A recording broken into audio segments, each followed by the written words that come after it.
Good evening, everyone. I'd like to call the meeting to order. Commissioner Phillips, would you lead us in the Pledge of Allegiance, please? Oh, Chair I'm Village. sorry. I'm Yeah. sorry. I need roll call. No worries. I'm just going right through this. Just get ready. Workshop, you know? Trying to get Peter out here. All right, Sarah Civilicek. Here. Shelley Reed. Here. Francine Donchik. Here. Peter Gower. Here. Mark Johnson. Here. Marilyn Kramer. Here. Pat Phillips for Kate Nelson. Here. And Alex Velto. Here. All right, we have a quorum. Thank you. Now, Commissioner Phillips.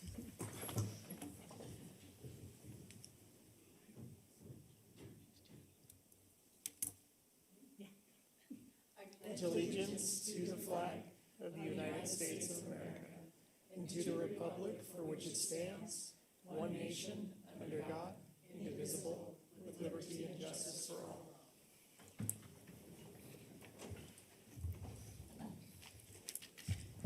Thank you, everyone. We're on to item 3. Commissioners, I would like you to consider that with regards to item 6A, I would like to, my desire is to remove this item from tonight's agenda and bring it forward for a future meeting after the PRC subcommittee has met with the interested parties that have expressed a request to meet with us. Madam Chair, I make a motion to approve the agenda with the amended change to remove item 6A to a future date after meeting with the PRC subcommittee. Commissioner Garrow, second. Thank you. Is there any discussion? All those approve to approve the agenda as amended? Aye. Aye. Opposed? Motion carries. Thank you. We're on to item 4, public comment. I have not received any at this time, but if there is some interest, we just ask that you fill out a public comment card as well. You can fill it out after you speak, Is there any public comment in chambers? if you're planning to speak.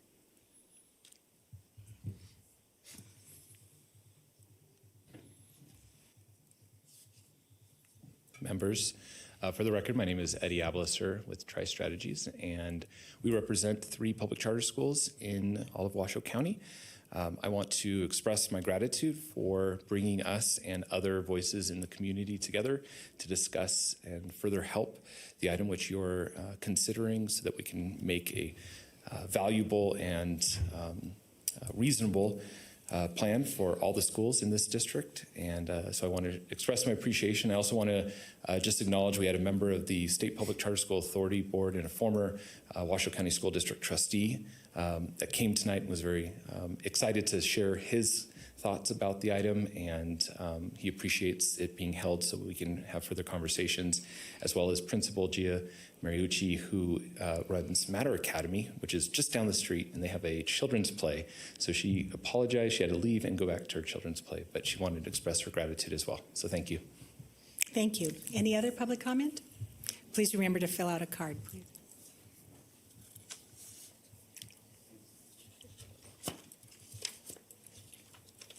I have not received any more public comment. Okay, thank you. We'll close item 4, bring it to item 5, approval of the minutes. Commissioner Gower, move to approve. Thank you. Is there a second? Commissioner Donchik, I move to second. Any discussion? All those in favor signify by saying aye. Aye. Opposed? Motion carries. Thank you. Business of the day, 6B. Thank you, Madam Chair. Jeremy Smith for the record. Item 6B is a public hearing. It's a regional plan amendment and conformance review, CR 23-008, for Peavine Substation. The subject site is generally located on the southwest corner of the intersection of North Virginia Street and Peavine Peak Road. And we have Shawnee Souza, Regional Planner, to take us through this item.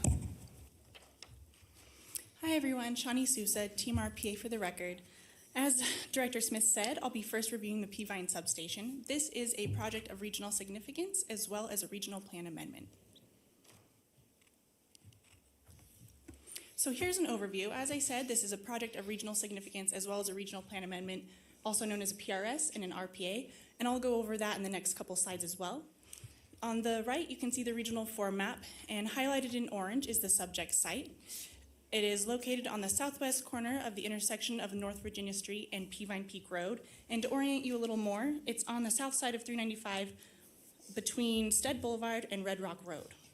And for our determination, we do recommend that the Peavine Substation PRS conforms with the regional plan, and we also recommend that you adopt the resolution and pass this on to the RPGB. So here's the overview continued. On the right, you can see the neighborhood map, and it shows that the subject site is in 2, just for a little context. And the intent behind this is that the new substation will help to serve the approved but unbuilt development. As the Valley Road transformer is going to be operating over capacity at 2024, which is estimated. This will also provide load relief to the customers in North Valleys. So here's a little bit more about that PRS and RPA and why this is considered both of those. First, for a PRS, any new electric substation will require conformance review by the RPC, and that is so that it can be established and be constructed. Then for policy PF11, which makes this an RPA, regional utility corridor and site regional plan requirements. All regional utility corridors and sites should be shown on map 3, and that's within our regional plan, and all of the corridors and sites are shown within that map. And RPAs require the establishment of new regional utility and corridors and sites. What a mouthful. Okay, so here's the review criteria. Policy RC9 of the 2019 Regional Plan identifies 5 factors that the RPC must consider when evaluating conformance. Usually I would take you through each of these one by one, but because we identified that for each of these there's no significant impacts identified for each of the criteria listed, I'm just going to call out some major highlights. So as I said, the new substation is going to increase the reliability for customers in the North Valleys. Additionally, the request will not require water or wastewater disposal or impact public facilities other than the additional capacity to the electric grid. And, just for a little more context, City of Reno did condition all stormwater runoff to be managed to prevent flooding, pollutants, and managing of peak flow conditions. And if you have more questions on any of these, let me know. But as I said, we did not identify any adverse impacts to each of the criteria listed. So here is for the RPA portion. The policy RC10 of the 2019 Regional Plan identifies the 7 criteria that the RPC and RPGB must consider when evaluating a regional plan amendment. Let's see. As I mentioned, we do recommend you adopt the RPC resolution because we believe this will enhance the reliability for customers in the region with no adverse impacts. So both of the motions are listed on the slide for you. First, we will do the project of regional significance, and the second will do the regional plan amendment. These are also found on page 28 of your packet. Myself, as well as Reno staff, are available for any questions. Thank you. This is a public hearing item. Are there any disclosures by commissioners? Okay. Are there any questions of staff at this point? Okay. And do we have any public comment on this item? We've received none for this item. Okay. So I'll close public comment and bring it back to the commission for a motion. Madam Chair, I'm ready to make a motion. Thank you, Commissioner Gower. Thank you. Move to find that the Peavine Substation project of regional significance is in conformance with the 2019 regional plan based upon the findings listed in the staff report. Do you need the second motion in the same or Didn't they want them separate? separately? Yeah, if we could please have 2 separate motions and voted on separately. So is there a second to Commissioner Gower's motion? Commissioner Donchik, I'll second. Okay, it's been moved and seconded. Is there any discussion? All those in favor signify by saying aye. Aye. Opposed? Motion carries unanimously. A motion, the second one for regional plan amendment? Madam Chair, I'll You're make on a that motion roll, too, if you're Commissioner right. Gower. Thank you. Move to adopt RPC Resolution 23-04 regarding an amendment to the 2019 Truckee Meadows Regional Plan based upon the findings listed in the staff report. Commissioner, Okay, it's been moved and seconded. Is there any discussion? All those in favor signify by saying aye. Aye. Any opposed? Motion carries unanimously. Thank you. Thank you. I have too many sheets of paper here. Okay, item 6C, public hearing for regional conformance commission, Director Smith. Thank you, Madam Chair. Jeremy. You turned yourself. Thank you, Madam Chair. Jeremy Smith for the record. Item 6C is a public hearing, the Regional Plan Conformance Review for Washoe County Master Plan Amendment 395 North. We have Shawnee Sousa again to take us through this item. Shawnee Sousa, Team RPA for the record. I'll be taking you through the Washoe County Master Plan Amendment for 395 North. So here's an overview. This is a master plan land use change on a 0.05 acre parcel from suburban residential to industrial. This is about 2,500 square feet. On the right is the regional form map. This is a really small subject site, so it was really hard to show you, but we did a zoomed in extent there in that square to the left. It's near White Lake on the other side of the freeway of 395 North. So if that helps, but it's there. For our determination, we do recommend that this master plan amendment conforms with the regional plan. Policy RC9 of the 2019 regional plan identifies the 5 factors that the RPC must consider when evaluating conformance. I'm going to take you through each of these now. For population growth, this request includes a very small decrease in residential density. However, the subject site was not contemplated to be used for housing and rather used as a well site that is now abandoned. So this request includes no change in residential density and will not change the projected housing capacities. For regional form, first we'll take a look at the neighborhood map. As you can see, it's in the subject site is in tier 3, indicated by that light gray color. And typically, this land use change would be considered an intensification and require a tier amendment. But for this case, we worked with Washoe County along the way. And because this is a very small subject site, as I said, and it contains that abandoned well, and it's surrounded by industrial uses, we determined this change would allow for a better layout of any future development of the surrounding industrial area. We believe this is in line with the desired regional form and will not have any adverse impacts. And for these reasons, we find this to be in conformance with the regional plan. On the left, you can see the existing land uses, and on the right, you can see proposed. The subject site is surrounded by that industrial use, as I said, and for this reason, we find it compatible. For public facilities and services, while there are no existing approvals for specific industrial uses currently, the surrounding area has been approved for a major grading special use permit. And as such, the parcel will be served by facilities that are planned for, and it should be set within that surrounding site. Here is the aerial map. As described, the parcel is undeveloped and there are no natural resource impacts identified.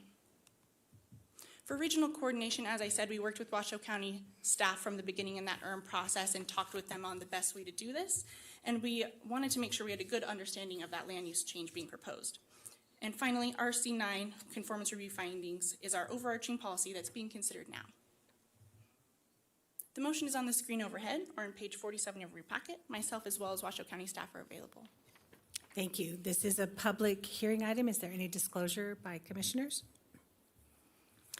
Is there any public comment on this We item? received none for this item. So close public comment and bring it back to the board for consideration. Madam Yeah. Chair, Commissioner Donchika, I'm ready to make a motion.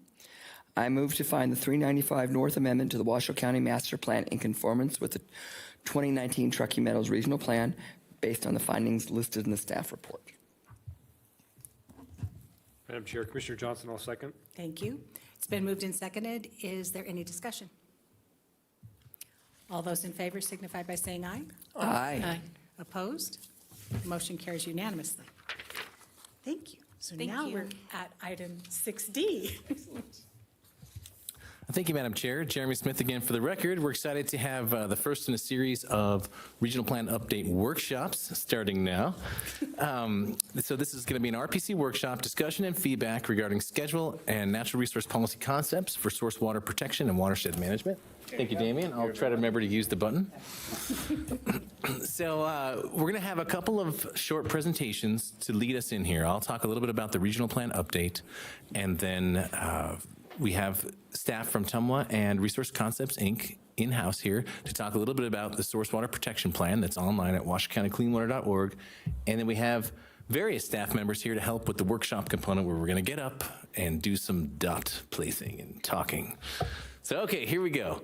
The 2024 Regional Plan Update. We've kind of officially kicked off with an item we took to the Regional Planning Governing Board last month to get their blessing to begin and engage all of our jurisdictional partners and affected entities in this process. NRS requires that we update the plan every 5 years. And so we most recently updated the plan in 2019, and we're coming up on 2024 as exactly 5 years. There's been this has been completed regularly since 1991 when the first regional plan was adopted, and we talked about 2019. Okay, so just to remind you, those of you that may not have been on the commission at the time, and for those that were, it's a great refresher, that it was really a major overhaul in 2019. We went through and redesigned the plan from the ground up. I don't think very much of it remains intact from that version, but obviously we feel it was a great improvement. Some of the improvements that we implemented were we slimmed down the number of policies. We went from over 140 goals and policies down to around 60. And we really tried to re-embed in the contents of the regional plan as described in state law. So that was a great change back to the right track, I would argue. Big emphasis on graphics and readability, making the plan approachable for human beings. And then also an emphasis on data and analytics. So bringing together information about 4 unique scenarios of growth that the region could experience in the future and how those impacts could be different. And in fact, how those impacts might be the same no matter how we grow. So trying to kind of identify what those scenarios could tell us. And then we upped our game on our Truckee Meadows annual report. And now we're providing quite a bit more in terms of regional statistics about growth, where it's happening, what kind of growth is happening, and also tracking the process of regional planning in terms of master plan changes and projects of regional significance.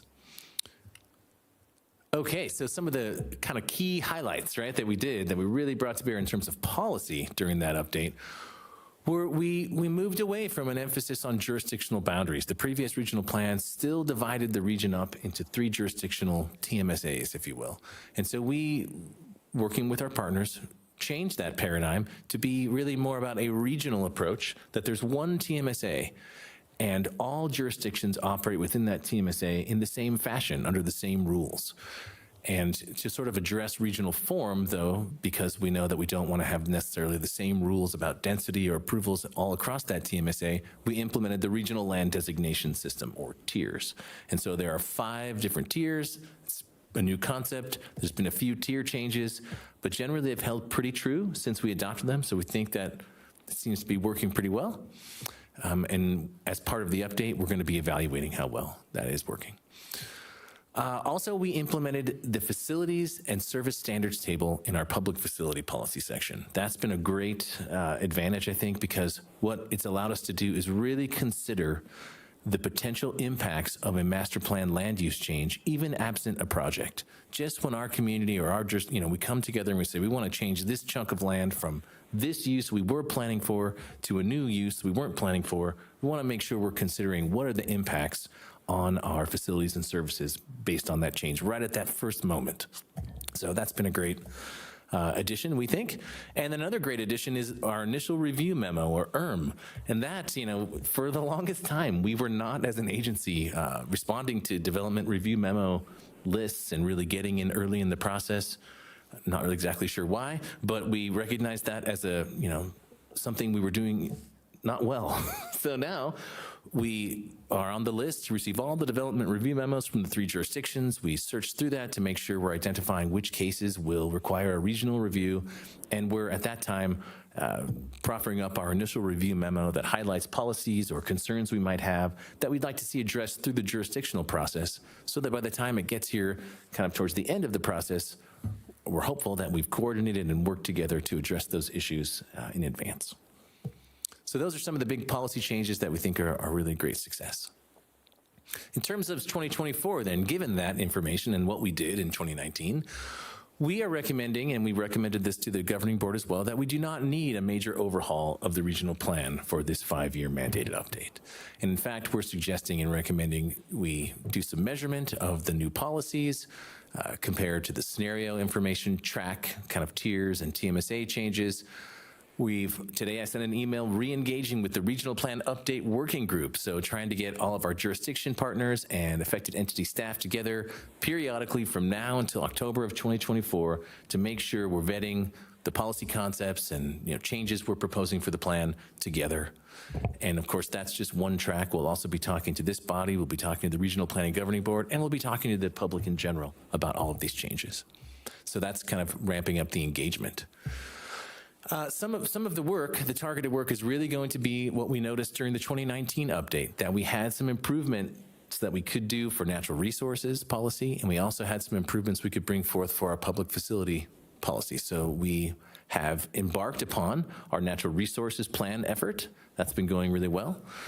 And we have also secured a consultant for the public infrastructure plan project, and we're going to start ramping engagement and activities around that up this summer as well. Okay, so what is the path forward? We basically formally have kicked off the update. So we're in update mode again. Excited to be back. We're assembling the regional plan update working group. We're starting the series of workshops and other engagement. And, we're going to make sure that we're looking to acknowledge any emerging issues that we didn't think about in 2019 or that didn't come up then, for example, the public lands bill draft that recently came out.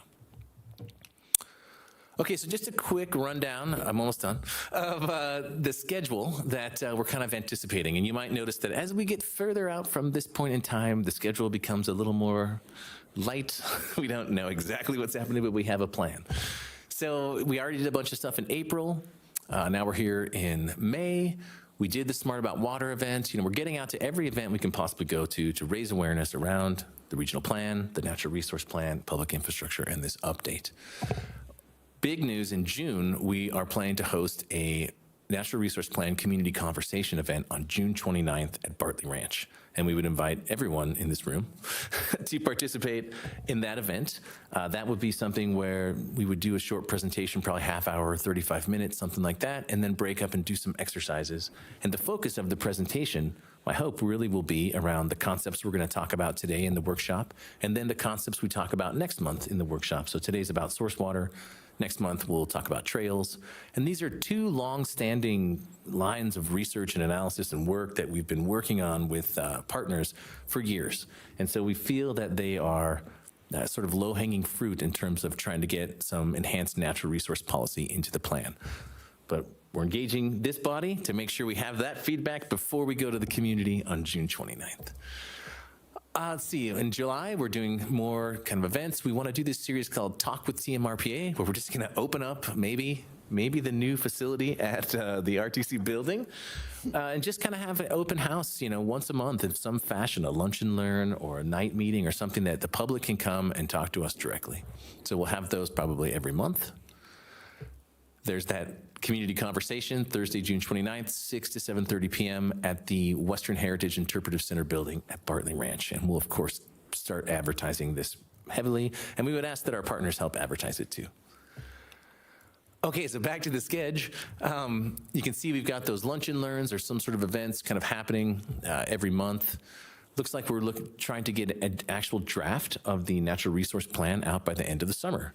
And we want that to coincide with our big event. We had such a great time putting on that event at Rancho San Rafael last year and got good feedback that we thought it might be a good idea to kind of do that kind of an event every year. So we're planning to do a big event outdoor, celebrate not just natural resources, but all the things TMRPA is working on. Again, we're going to be at Rancho for that one. We plan to go to present at the APA conference about something we're doing. We don't know what yet. There's going to be another community conversation oriented around public infrastructure. And now we're really going to get kind of broad here. But we anticipate that as we lead up to October of 2024, which would be the target adoption date with the RPGB, there's a lot to do before that, but we would need to get a draft of our public infrastructure plan out as early as we can in 2024 and make sure we have good engagement on that. We're doing, obviously, the annual report and consensus forecast. And then we will do the third annual event. The regional plan update in October. Remember, we have to do 3 meetings of the RPC, 1 in each jurisdiction, in advance of actually bringing that to the Regional Planning Governing Board for formal adoption. So we'll probably start that process as early as August. Great. So with that, I will stop talking about the regional plan update. Happy to answer any questions you might have, but I'd like to turn it over to Jill Sutherland and Cara Steeland to take us through another short presentation about source water protection and watershed management.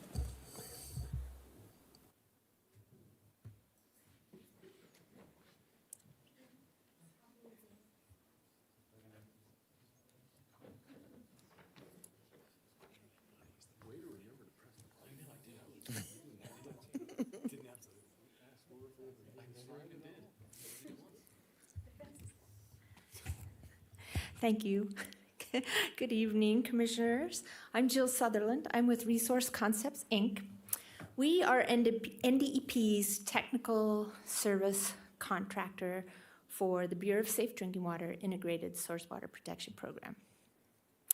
And I have to say, it's been a real pleasure working in this community.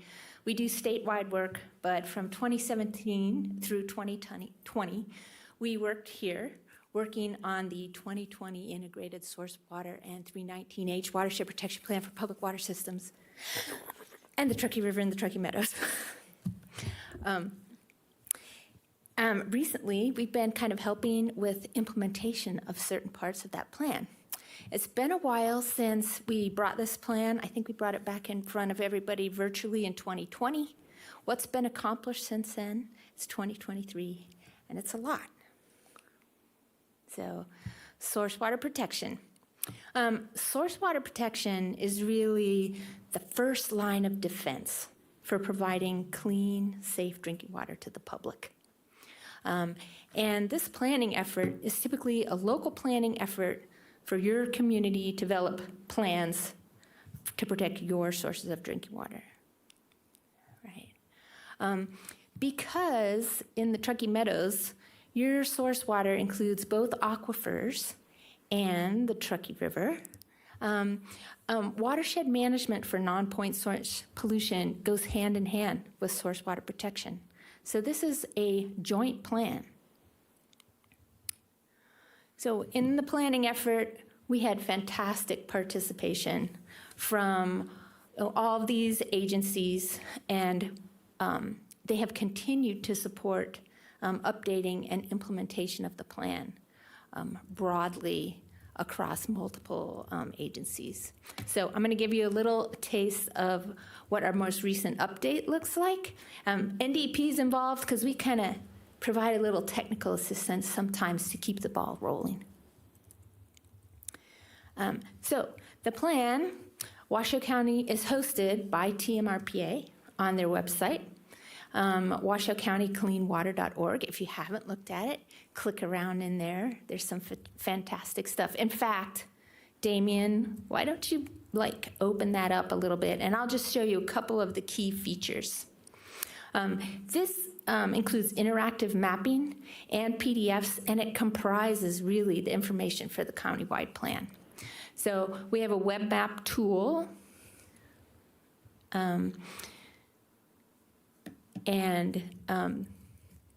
which is available to the public and decision makers, agency staff, to kind of look at source water protection areas. They're outlined there in purple. And then the larger green area is kind of the watershed management area. The smaller purple areas, they look black there, but those are the more critical source water protection areas. If you click on one of those watersheds, Damien, one of the key things you want to look at is more information. If you dig down in there, what you find out for each of those 17 little Huck 12 watersheds, there's like a mini watershed plan that includes a summary of the water quality issues, the standards, potential and existing concerns, and then it's all sort of linked so you can click through. And there's one of those for each of those little small watershed areas. In addition to that, if we go back to our main page, you can see project profiles there. These are the projects that the community came up with as their highest priority projects for implementing this plan. And folks have been moving forward with that. This website just got a beautiful overhaul by the TMRPA. They are the website development and data management wizards. They made it much more user-friendly, and they added some key features, including, if you go over to the sort of the plan contents, a plan implementation section at the very bottom there. And if you click on that, it takes us to an easily updatable spreadsheet, which shows the status of projects that were implemented in 2022, which we'll get to in a minute. Back to the presentation. One of the other key players, in addition to TMRPA, is Washoe County District Health. We made a very similar presentation to the Board of Health, which was really well received this afternoon at their meeting. While Tumwa has one large water system, there's over 75 other small public water systems within Washoe County that District Health has jurisdiction over. So their participation is really essential for source water protection. For the plan update, they went through over 100 wells and all 75 water systems to give us updated information and mapping. Next slide. Oh, I can do the slides. There we go. Okay. Tumwa has been a fantastic partner, and they recently updated their groundwater modeling and provided us, their GIS folks provided us mapping of slightly adjusted source water protection that updates their most recent pumping and aquifer information.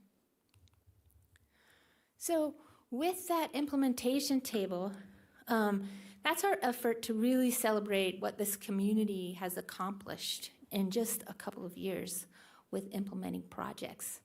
And, we are presenting this to you and to others just to kind of celebrate all of that collaborative work that's really still ongoing within the community. We have a spill coordination working group. We've been working on that for 2 years now. We recently had our annual meeting, 4 bureaus over at NDP, Environmental Control with Reno and Sparks, Department of Transportation, the Health District, TMRPA, basically talking about how to make sure communication about spills in the vicinity of our source water, say the Truckee River or wellheads, are responded to and cleaned up in a fashion that protects, groundwater and surface water quality. Here's a communication map that we came up with. We've been updating. In 2022, the Bureau of Safe Drinking Water provided about $20,000 to Sierra Nevada Journeys to help include a better drinking water message in their, fantastic watershed education program. The Truckee Meadows Stormwater Permit Coordinating Committee, they continue to do really essential monitoring and develop watershed restoration projects. I think their Sapphire Ridge project is still ongoing. And One Truckee River has also been a fantastic partner, but I'll let Cara talk about that as she works with them often. Good evening, Commissioners. I'm Cara Steeland with Truckee Meadows Water Authority. So as Jill mentioned, One Truckee River is a partnership council that really does a lot of work in the urban corridor, and they've been critical for kind of advancing some source water protection projects in the region to help improve water quality. A few of them are listed here, including the Coordinated Vegetation Management Plan, the River Friendly Living Program, which focuses on education and outreach to homeowners, basically how to, appropriately landscape their homes to decrease water quality pollution, and then the multi-jurisdictional signage plan. And I'll touch a little bit more on the Truckee River Restroom Project. So as you can see here, as Jill showed on the website, there are project profiles that identify high priority projects for the region. The River Restroom Project was identified in the plan, which means that it was eligible for 319 funding through NDEP. And so we've partnered with One Truckee River and a lot of other partners to install new restrooms. The first one was installed at Broadhead Park in 2020. The second one was installed in March of 2023 at John Champion Park, and the third restroom will be installed at Reno City Plaza in 2024. And Tom was interested in that is to promote increased water quality upstream of our Glendale water treatment plant. And then this is a little bit more technical, but has been a really great implementation step for Tumwa. So prior to this notification tool, we weren't really receiving any notifications about potential contributory uses, so businesses that might have the potential to contaminate groundwater or surface water resources. And so we worked with RCI to reach out to City of Reno during their master plan update and then their subsequent code update process. And we were actually able to, during their Title 18 code update process, add a source water protection component. And so what that looks like is businesses during the business license process that have potentially contaminating activities. We basically identified 14 different use types. Those businesses have to reach out to us via a submission form, and then they have to include an automated email in their business license application. So basically, when we worked with City of Reno, they wanted to make sure that it wasn't going to increase the permit review time or increase the burden on staff. And so we took on the burden of reviewing those business license applications, well, just the registrations. And so it comes in on our end, and then we have it sorted through our GIS, and we're able to see where the businesses are located and if they're concerned. The colors on this map are slightly different, but they're the same areas we saw on the website. So the colorful blobs, the green and orange and red, those are our capture zones for our wellheads, and then the blue is actually a buffer around the river and the tributaries. So those are what we consider our critical source water protection areas. So if a business comes in one of those areas, what we do is we contact them and provide them educational information. So we actually don't have any regulatory authority when it comes to source water protection. So all we can do as of now is provide education and outreach. Basically, we tell them, you're in a source water protection area. It's really important to protect this area for our community's drinking water supply. Basically kind of show them or, guide them to where they can get information about following the proper local, state, and federal guidelines for things like underground storage tanks, best management practices, et cetera. And then if we have additional concerns, we have reached out to applicants to meet and discuss specific site details just to further understand how their businesses could potentially impact a wellhead or a surface water supply. And the graph here, you can see we received notifications from 118 businesses in 2022, and we contacted 37 of those based on their locations. And the map shows those businesses that were contacted. And our main goal for 2023 is to expand this program to include Washoe County and the City of Sparks. So we cover all of our all of Tomoa's source water protection areas. And in addition to this, we do review now. Tomoa is already receiving all of the development review agendas from the 3 jurisdictions, but now we also review them from a source water protection standpoint. So we can try to get in at that point and make comments if we need to, if we have some concerns. And then lastly, this program did win national recognition with the 2022 Exemplary Source Water Protection Award from the American Water Works Association. So it's a great program that would have not been possible without RCI, NDEP, and just the vast array of partners in the community. So we are happy to answer any questions or comments at this time. Thank you. Thank you. Are there any questions? Just out of curiosity, because I remember sitting in on the Stormwater Permit Coordinating Committee when Truckee River brought up the restrooms. We were all curious. There was a lot of discussion on who was going to maintain those restrooms, so I was just curious. Yeah, so currently Tomoa is paying for the maintenance, and we're contracted with One Truckee River, who is subcontracted with Reno Initiative for Shelter and Equality. So they use a formerly unsheltered individual who cleans all the restrooms, but Tomoa is still paying for the maintenance piece. Okay, just thank you. It was a great presentation. You guys have done a great job. Thanks. Any other questions? Thank you. Thanks. Thank you, Cara and Jill. So maybe, Damien, you could bring up that last slide I have, and I'll just see if I can read out our ideas for this workshop and see what's going to happen. It's a grand experiment. Okay, so the idea is that we're going to get off the dais, and there's going to be 3 stations. We have some podium stuff, or what do they call those things? Easel things. We're going to set up at 3 different spots across the room, and we're going to break up into smaller groups, and there'll be a chance to really read the policy concepts for source water protection and watershed management that we've come up with as staff. We think, based on that presentation and all the good work we know about, that a source water protection policy of some kind is worthy for inclusion in the 2024 update. And so we're trying to garner feedback about what components maybe ought to constitute that policy. So basically, I'm in a second here, I'm going to give each of you a number, and then you're going to go to that location, right? But what's going to happen is go to the spot, and we'll have staff there, and staff from many of the stakeholder agencies are here, and I'm going to assign you guys spaces to go to as well. So and I'll tell everyone your names in just a second. But basically, read the concepts, think through them, ask questions, talk to staff. Come up, formulate some ideas, and then you have 3 dot stickers.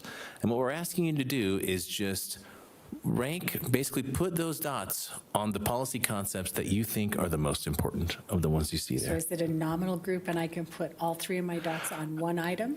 I think that's fair. Yeah, you can put all of your dots on one item if it's the most important. Use your dots however you like. There's also a blank space at the bottom to write in stuff that maybe we didn't think about that you think might be important. Maybe put your dots there. So after we do that, then we'll come back up here to the dais and we'll have staff kind of tally the results so we can have an overview of that, but then also have a representative from each group could just sort of report out what some of the major findings were of that group.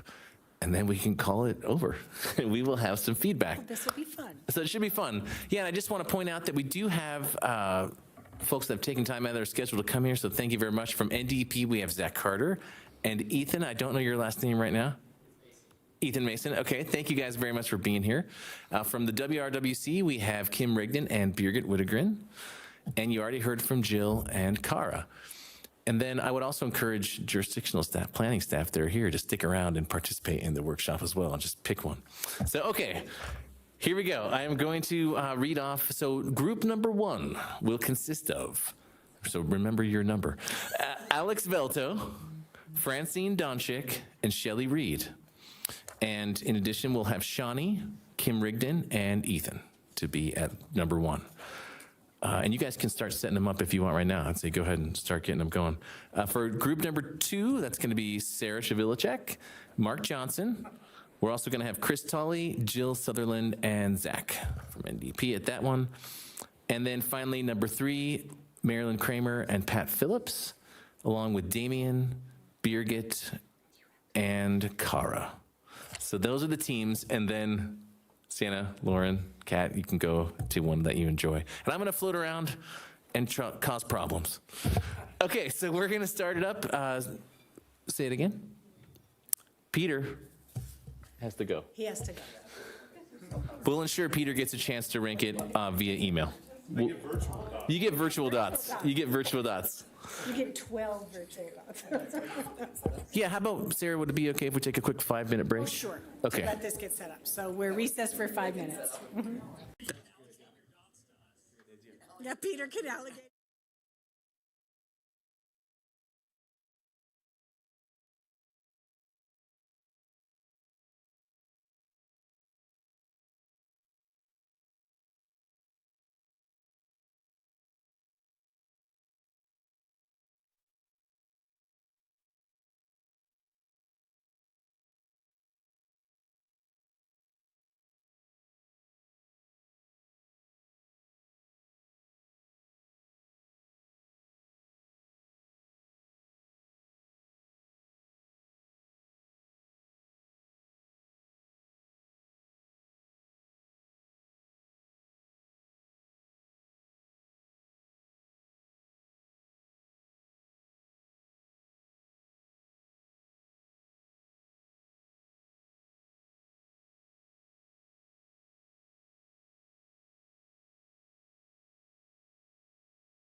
commissioners have dots this time? Unless we have a different color, or you put an X on them or something. If you, how about that? Just put like a, put an X, right? And then that way we'll know. Perfect. That way we want to be able to differentiate, yeah, the commissioner comments from stakeholder comments. Yeah. No, go for it. That'll be fine. Yeah, it'll look like we have more. Yeah. Yeah. Yeah, ask some questions. Right? This is all new to everyone. It's a little hard to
I need this.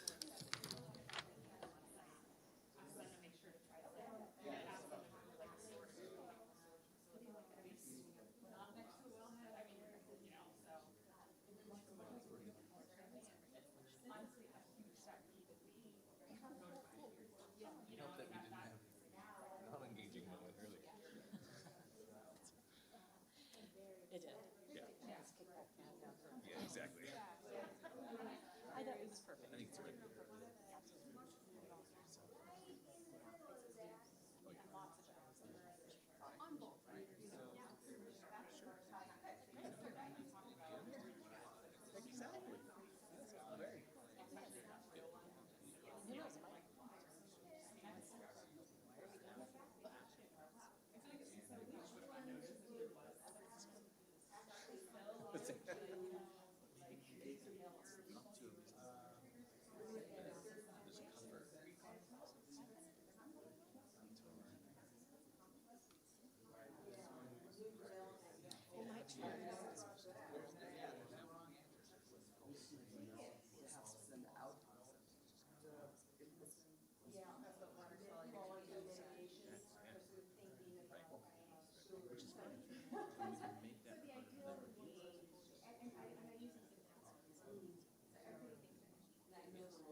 So much better.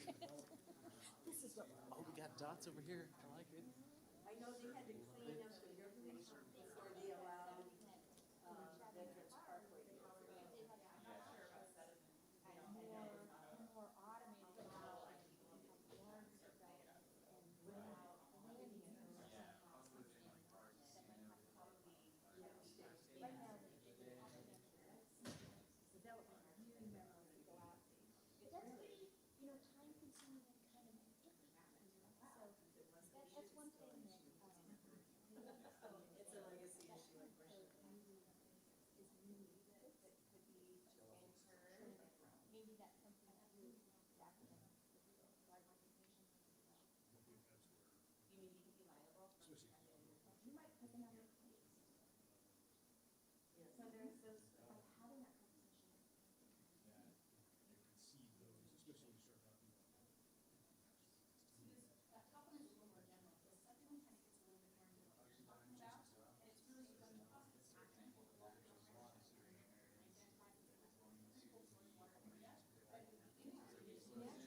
raise these issues when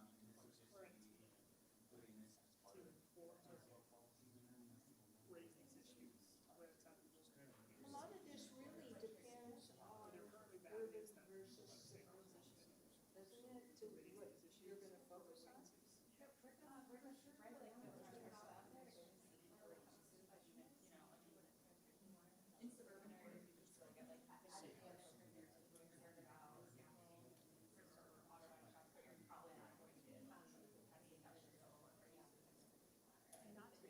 Because that would know my reaction is looking for the more suburban.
One thing that haven't historically been very good at is providing guidance. And so I think there's some possibilities that have some guidance that suggests how we might address it.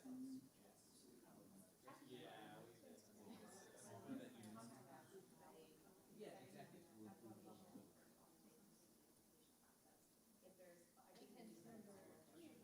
Where there's like about kind of pulling in those jurisdictions to be able to use. And provide some input. Right, the water quality concerns that they might, like, that was some of it. Yes, we want some.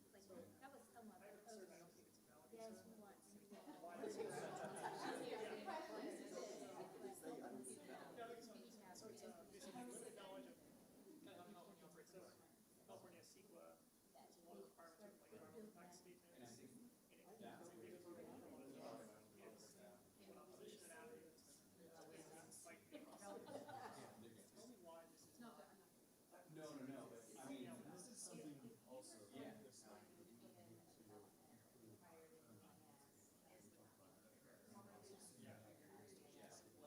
Yeah, this is one of the policies that you should consider. And that analysis of what factors in the science.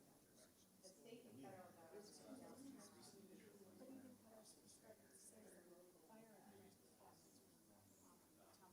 Unless there was something, this is preventative, I mean, fire gets considered. If it's a Exactly, and that's where.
I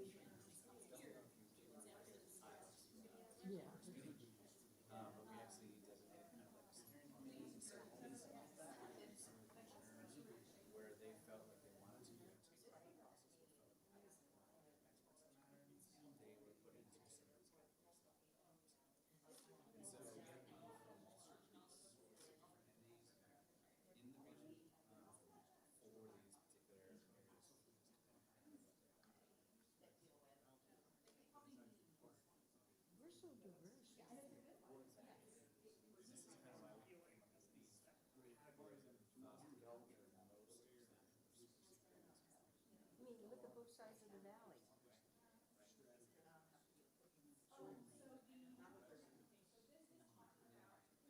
Noxious weeds. You would know about how much the white top was really foggy.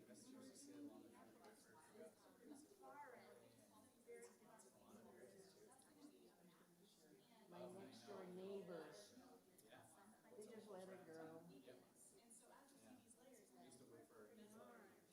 As you see these layers, it's going to Well, the cooperative extension did some, they tried out who could get rid of it, and they said goats were really good. But that the roots go down.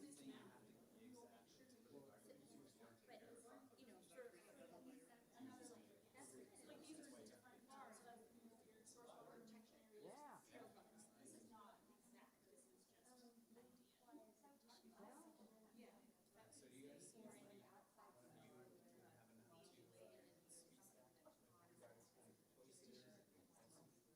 Since I'm a newbie.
but in terms of master plan stuff, we can't say.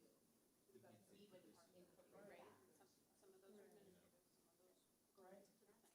in theory, you can have almost all of it not having developed in the master. Yeah, there's like one or two that you might want to combine, but in theory, some of them are doing a lot, because everybody's used to it. Check that out. All right.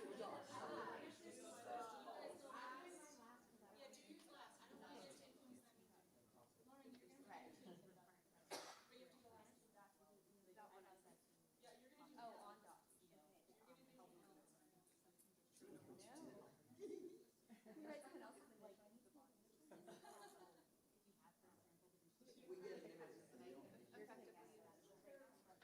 get an image of the deal.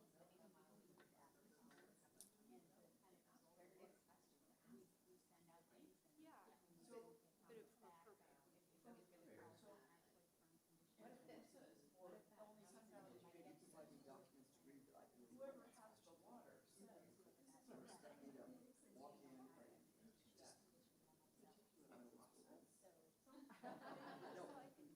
No, I have the mailing, everything, like, I can't write notes on the computer. You know what I mean? I have that option. Yeah. Well, I have that option. I have that option, I can go on and make notes. So we got 3 systems in my house.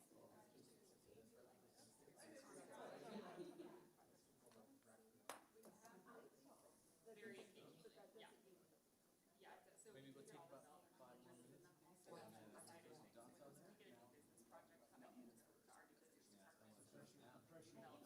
Pressure on the dots. Yeah, you can buy them off. How much do you have?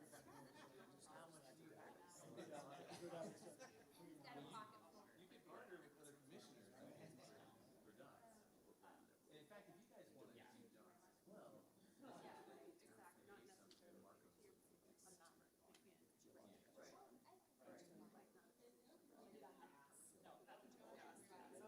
Feedback, seeing this. It's honestly the beginning. We need to just start.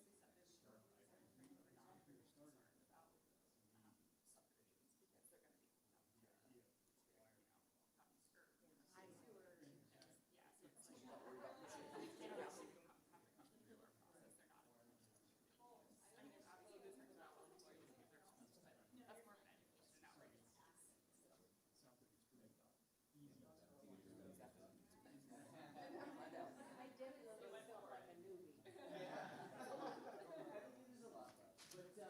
it's the beginning, honestly, it's such drastic. We're just trying to get to understand what we can do. I think for me, the development's gonna be, I'm so used to locally, area that I'm so overviewing. So that's new to me.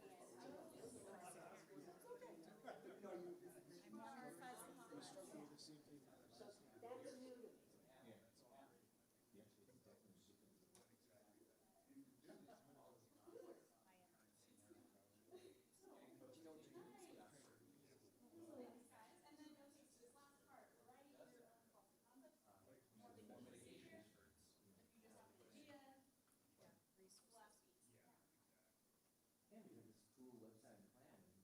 Oh, I like that. I like that.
See how they're doing. Are we done? Okay, great.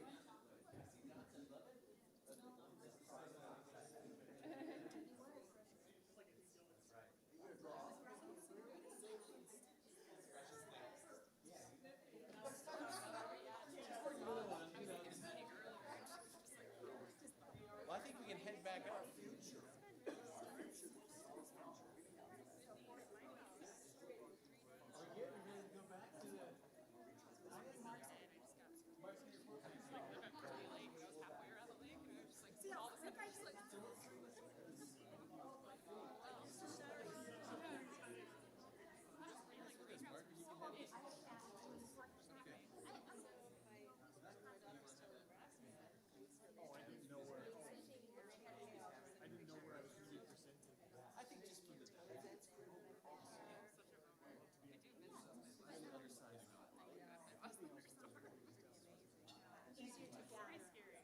All right, I'm gonna grab these.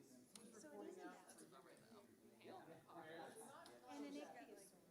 I don't know what My daughter did in Nebraska.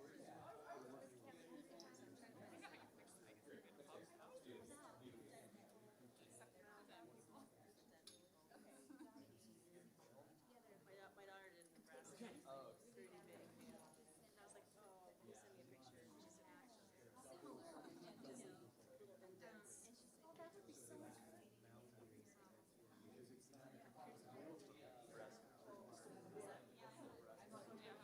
Well, after crazy cold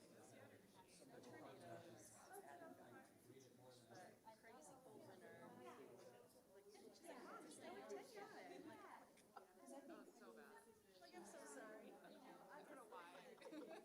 Why she got that. Yes, and I think we just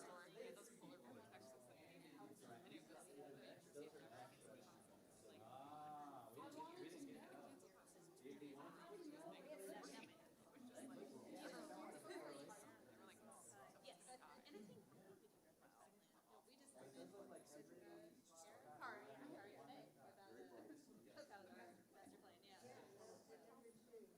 the meeting I was running after.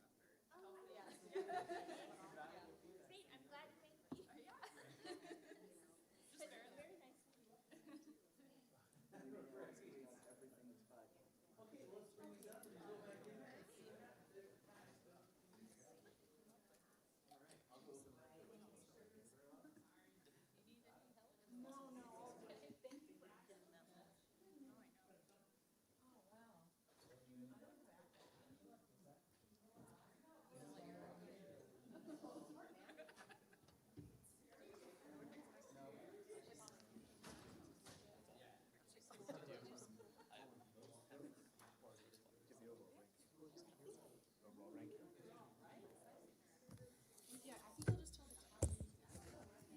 Okay.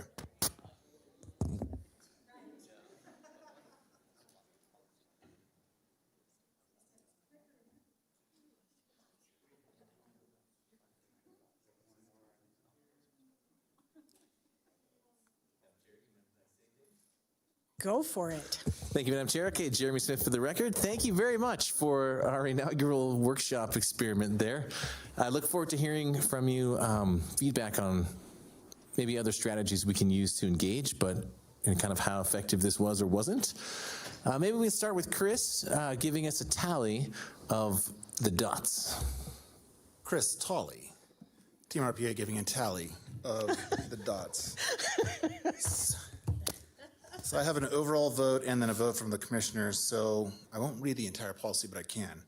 So the policy concept number 2, I think that's right, yeah, policy concepts. Number 2 received the most votes from the Regional Planning Commission, and then policy, so hold on. 1, 2. So then 4 and 5 were, so that had 5 votes total. That was policy concept 2. And then policy concepts 4 and 5 each received 4 votes. Policy concept 1 received 3, and policy concept 3 received 3, and policy concept 6 received 1. Overall votes cast, fairly similar. Policy concept number 2 received 8 total votes. Policy concept 5 received 7. Policy concept 4 received 6. Policy concept 1 received 5. And then policy concept 3 again with 3. Pretty consistent there. And then finally, policy concept 6 received 1 again. So happy to repeat that if needed. Well, it sounds like the sort of the winner, if you will, in this round was concept number 2, which is basically requiring that source water protection areas would be considered during the local approval process. So prior to getting to the TMRPA process. So maybe we can go at this point and ask each group to kind of report out key findings if you'd like. I think group 1 was over here. Who was the spokesperson for group 1, do you think? Key findings? All right. More thoughts? I think overall, we just thought that all the jurisdictions should have some knowledge of the whole tributaries and be able to see the same information. So if they're working on their own master plan, then they're able to see what's going on and not working in a silo, so to speak. So just trying to find what of these policies is going to be able to be the most effective for achieving that ability. So, thank you. Great. Excellent. Way to go, group 1. Okay. How about on to group 2? Okay, we decided before we even got to walk away who had to talk about this. Thanks, Madam Chair. I was quicker. She was quicker. I think certainly the biggest probably takeaway I had from our discussion was really how do we take this and do the implementation at the jurisdictional levels. But I think what our focus was taking it not just from a master planning level, but down to more of the actual development requirement level, and how could we encourage that more from the regional side. So we actually, I think, were maybe a little more heavy-handed in what our requirements and what our thoughts were, with the idea that, moving on to actually number 3, which was not just, requiring them to include it, but requiring them to include it and get specific direction and feedback from the partners that are actually, bringing this information from the source water. So we wanted to kind of ramp that up.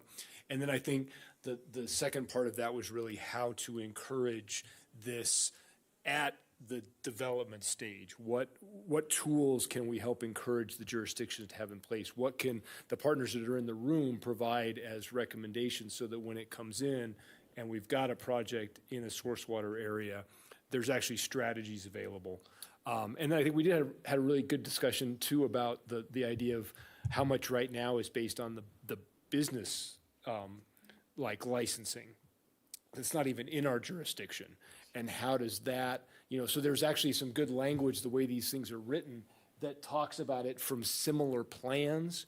We were wondering if maybe there's any kind of plan or different types of requirements at the local level, and how that can factor into areas that maybe regional doesn't touch, or even the planning department doesn't touch, but it gives the partners some opportunity to maybe have some language there. So that was kind of the crux of our discussion. Good job. Excellent job. Thank you, Mark. Good job, group 2. Okay, so on to group 3.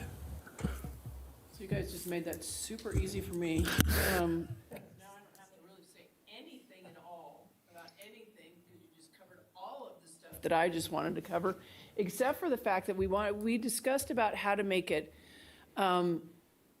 consistent across all jurisdictions. And that was the issue that we looked at. And at what level do you start this process? Does it start at the conditional use permit? Does it start at the building permit department? I mean, what level do we start this at?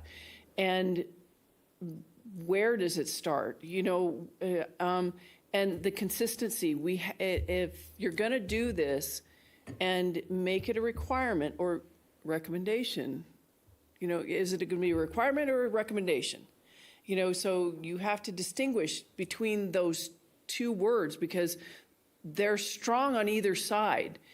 And so you have to decide who gets brought to the table. And so all the jurisdictions have to agree on what level they want to start it at, where it needs to start, and what it looks like. Because you can't have one doing it and the other two not doing it.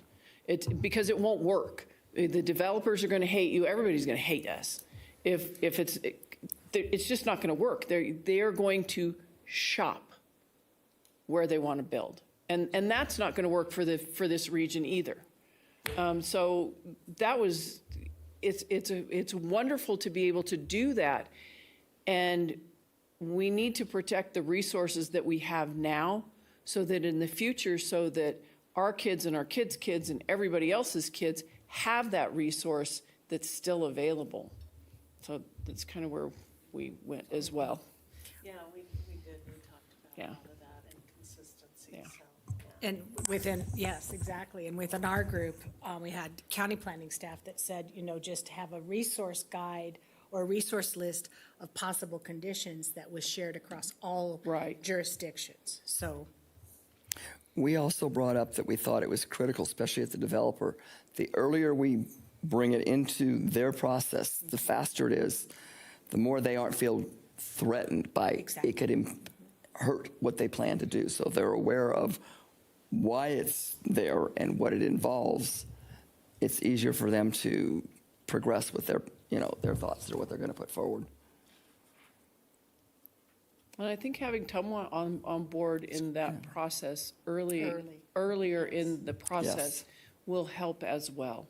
I mean, they're part of it. I mean, they're part of this development process as well. I mean, not to add another layer into it, but I think that it's important. They're the one they're the water people. I mean, let's think about this. They're the water people, and they're the ones that are out there that are helping us mitigate those issues that we have with water quality and all of that. So why not bring them into the process sooner rather than later, before we have any issues?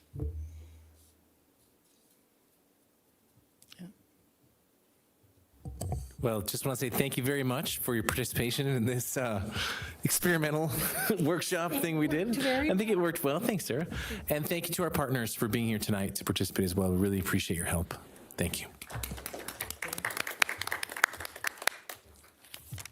If nothing further, we'll move on to item 7, reports, member and directors' reports.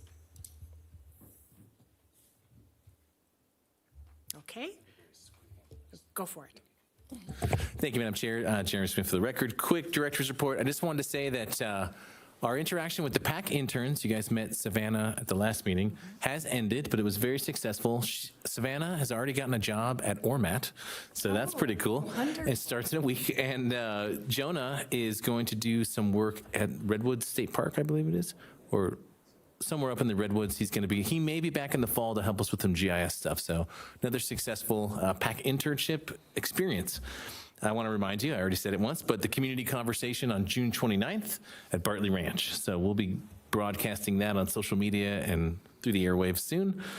Our next meeting will be in this chamber on June 22nd, and we're going to have another workshop on trails this time. So if you have any ideas for, how the workshop can work better, please just shoot me an email. And thank you very much. Thank you. Item B, legal counsel report. Thank you, Madam Chair. Jessica Pruney for the record. Nothing to report tonight. Thank you. Item 8, request for future agenda items.